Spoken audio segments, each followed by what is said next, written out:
I'm going to tell you a story. When it finishes, it's not going to be the end.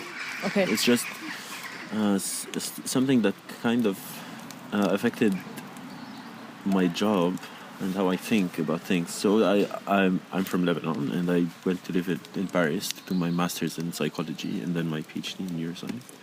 And it was before Christmas. It was my first or second year in Paris, and I wanted to go back home for Christmas, spend Christmas with my family, and I wanted to buy gifts for my family.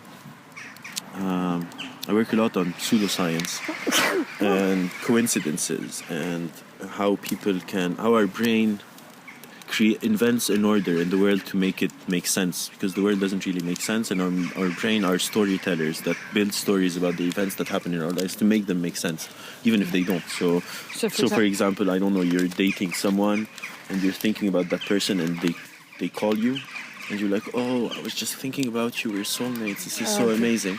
But then all the times you think about the person and they don't call you, you don't say, I'm thinking about them and they're not calling me, maybe we're not made for each other. We only remember the things that are salient for us, and we kind of just put aside when it's not.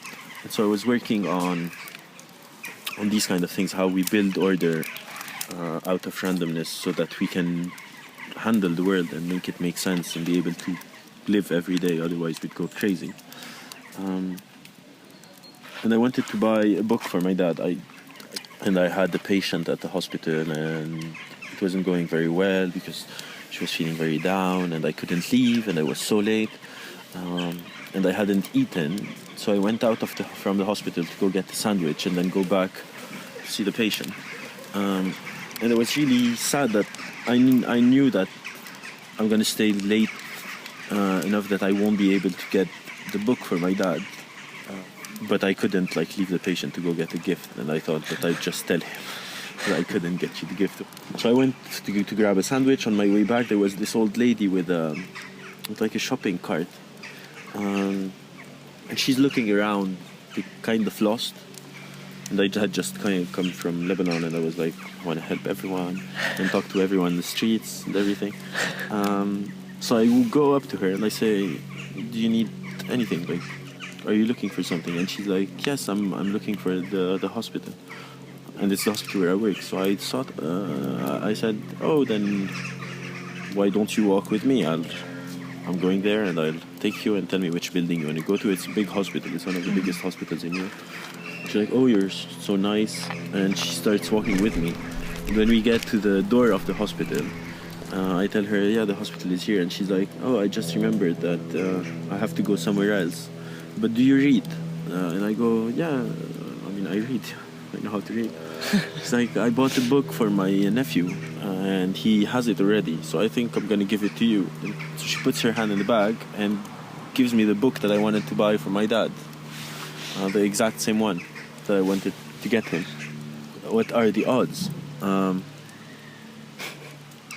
I go thank you. So I take the book, and then she just turns around and leaves. So when this happened, and I tell it to people, they're like, you see, wow, this is amazing, etc. And this story actually kind of set me on course to what I do now, which is understand how our brain can make sense. Because after this story, it's very easy to start to believe I was wrong and things happen. But then, and this is maybe the more sciencey part, if you think about all the time you're on the street and all the people that you meet and all the people you talk to, the odds of this happening are actually quite high. They're not that low, because you interact with a lot of people. But this is what this story kind of helped in my thinking, is that someone, for example, that believes in, I don't know, The Alchemist by Paulo Coelho, but when I was reading it, I was like, this is the meaning of life. We have to read the signs of the trees and the wind.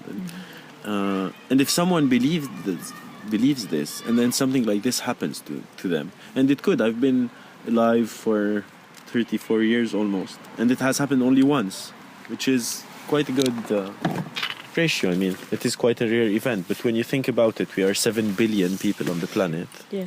So every day, there's 7 things that have a 1 in a billion chance of happening that happen.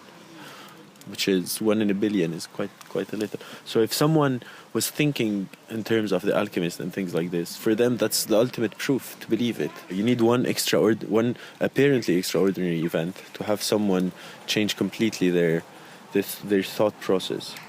So the first thing this story helped, one, it was magical and I really appreciate it.